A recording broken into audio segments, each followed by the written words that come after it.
Hi and welcome to Misconceptions, a program that is committed to rightly dividing the word of truth. I'm your host, Rommel Gussain, and today we have with us Dr. Mark Harwood from Creation Ministries International, who will be speaking to us about dinosaurs. Welcome to the show, Dr. Mark. Thank you, Rommel. It's a pleasure to be here. It's a pleasure to have you come here and share some of your insights with us. Thank you. Now, you know this subject that we're going to be talking about today is a big one. Isn't it? Kids love dinosaurs, don't they? That's right. And I think this is a part of the reason why this part of, the science is so impressionable upon young children. I think one of the first things that people come up with is that, well, if dinosaurs are in fact millions of years old, how do we fit that into the context of the Bible if the Bible says that, creation didn't happen that long ago? Right. Well, in fact, people think that dinosaurs prove evolution. Yes. And they're held up as a proof all the time. Well, it's interesting to look at what the Bible actually says about it. Some people say to me, how do you fit dinosaurs into the Bible? But you see, you don't really. We use the Bible to interpret the evidence that we find about dinosaurs. So what does the Bible say? Well, the first thing is that in Genesis chapter 1, the Bible tells us that God created all the land animals on the sixth day of creation, and he also created Adam and Eve, the first human beings. So the first logical conclusion we can reach is that the dinosaurs and man must have lived together. Now, that's not something you're going to find in science curriculum or here on a TV documentary, is it? But that's what the Bible plainly teaches. Then, in Genesis chapter 7, it tells us that God brought 2 of every kind of animal, 7 of some, and they went on board the ark. So that must mean that there must have been 2 of every kind of dinosaur on board the ark. Logical conclusion, isn't it? Yes. And then we read that when the flood came, everything on the face of the earth, all the land-dwelling, air-breathing animals were wiped out. So any dinosaurs that were not on board the ark drowned in the flood.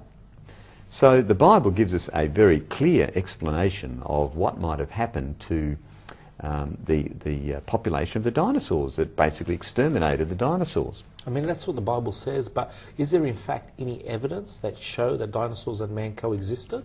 Well, there is, in fact, quite a deal. Indeed, the Bible says that after the flood, 2 of every kind of animal came off the ark, and they all then started to reproduce and to try and re-establish their populations. Many would have become extinct at that stage.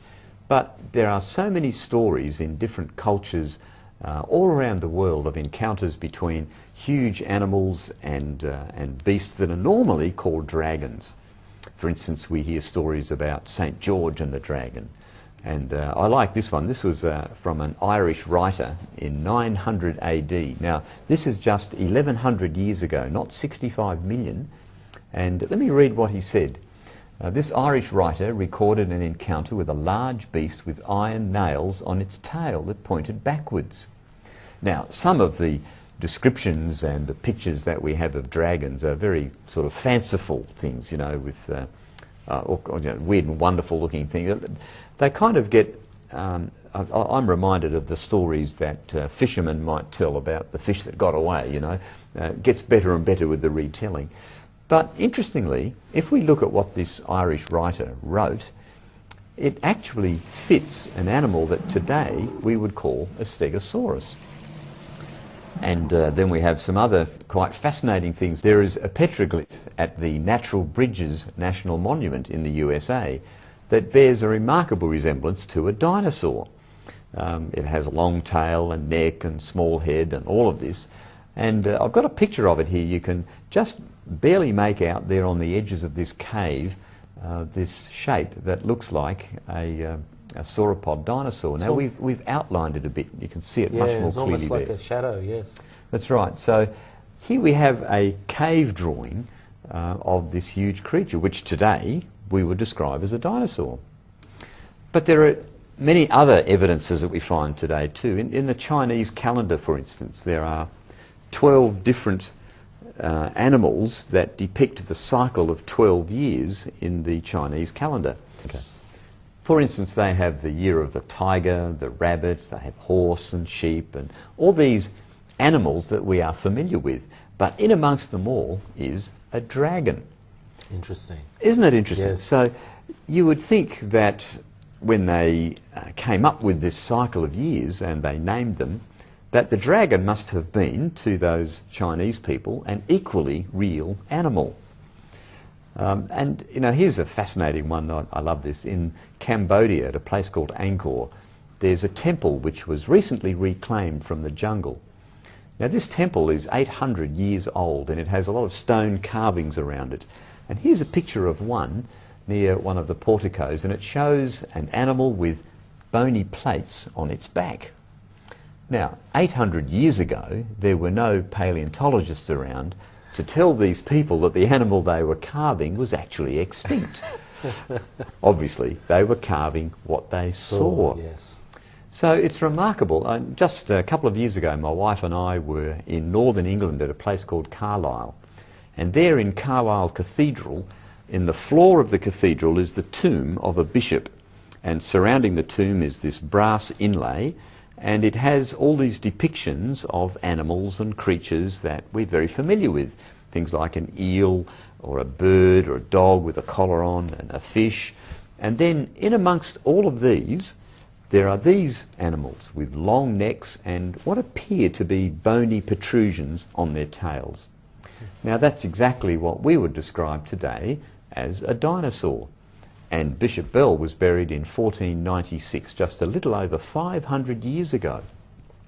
So we find examples like this in all sorts of different places around the world, including, in fact, here in Australia.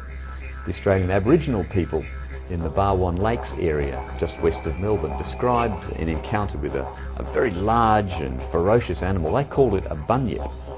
Now, some journalists from the Geelong Advertiser drew a picture of what this bunyip looked like in response to the Aboriginal people's description of it, and here you can see what that creature looked like.